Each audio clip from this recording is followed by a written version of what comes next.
since last night we have been hoping that around midnight all these 41 workers who have been trapped inside the Silkyara tunnel, they'll be stepping out anytime and they'll be escorted by the NDRF team and taken to the hospital where their clinical examination, medical examination will be done. That couldn't happen because of a major obstacle on the route. That was the iron rods which came up after the 45 meters of critical passage was crossed by the rescue operation team, and the tunnel work had to be stopped right there. So the first priority was to get done with that obstruction, the iron rods. You cannot push your auger machine forward when there are iron structures or iron rods as obstacles, because there's a possibility that the blades of that auger machine can break down, and that would have triggered a huge problem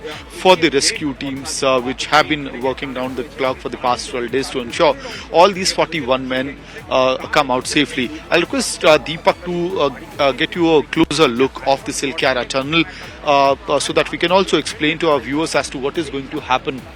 Right there you can see the police deployment is out there.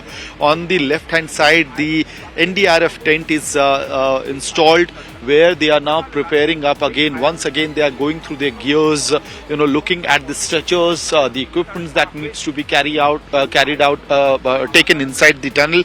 Along with that, oxygen tanks, and I'm not sure whether Deepak is able to show you those visuals of suitcases, equipment boxes which have been now kept out of that tent of sorts which have been erected right outside the Silkyara tunnel in Uttarkashi. Now the point is that once the final route or the final pipeline of the rescue tunnel that is being constructed by the agency, when that is installed and the auger machine comes out, that's when the role of the NDRF team will begin in true manner and sense.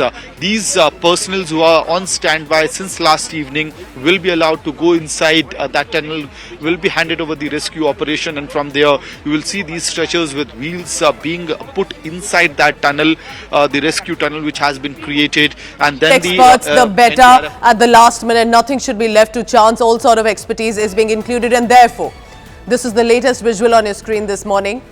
A chopper has landed near the Uttarkashi tunnel site, and walking out from the helicopter is the drilling expert team. They've been called from Delhi. They've reached the Silkyara end of the tunnel. There are going to be 2 chopper rides that will be taking place. This is one of those. This, remember, is because just in case there's any sort of last minute glitch, delay to have come this far, race against time. Therefore, these drilling experts possibly can help even more to ensure that they put that expert information of experience of several years and decades to ensure a smooth clearance for the workers. Remember, 41 trapped workers clearly must have heard. They're fully aware that all sort of effort is being done. Maybe not the magnitude of it, but at least they can hear, they know that there are people from different organizations, that the country is praying for them, and there are rescue personnel coming for them.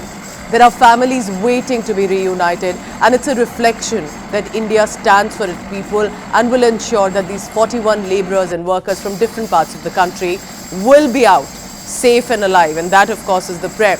But of course, many are asking why the delay. If it was said this morning, why hasn't it happened? And while these are also fair questions, Amit Bhardwaj is who I'll go back to. Amit, for many viewers, they may not really understand about what is leading to the delay and why are more experts, more machines being brought in. So you help us understand what is happening in this last phase of that operation. A quick background, this particular terrain where we are located right now, Uttarkashi, it's one of the most vulnerable terrains, so to say.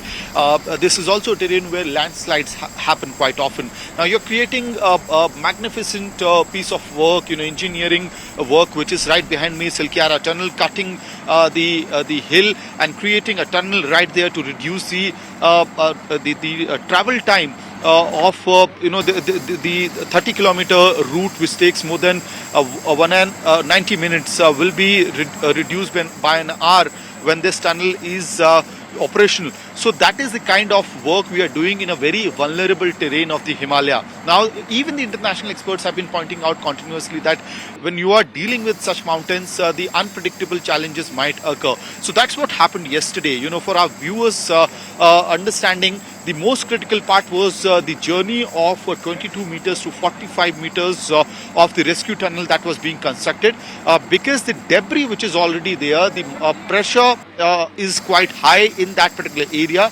There were possibilities of meeting more and more boulders, heavy obstacles on that path. But our agencies had successfully managed to get through that journey, the passage of 22 meters to 45 meters. Now, the moment when you cross that 45 meters, what you end up meeting is iron rods, several iron structures, and then this auger machine, American auger machine, which is highly sophisticated, heavy machinery, that cannot go through with these iron rods, because if you push it through, there's a possibility of those blades breaking down. Now, what happened is that the auger machine was brought back manually. The NDRF and SDRF jawans were sent in with the gas cutters and hydraulic cutters, and they have been manually cutting the iron rods, breaking it down. Now, remember, the strength of these iron rods and the structures which are creating obstacles, they are actually supposed to be extremely strong ones, because they give a massive support, they create a massive support system, support structure to the tunnel, and strengthens its strength, which is so required at this in structures of this sort. So it will take time.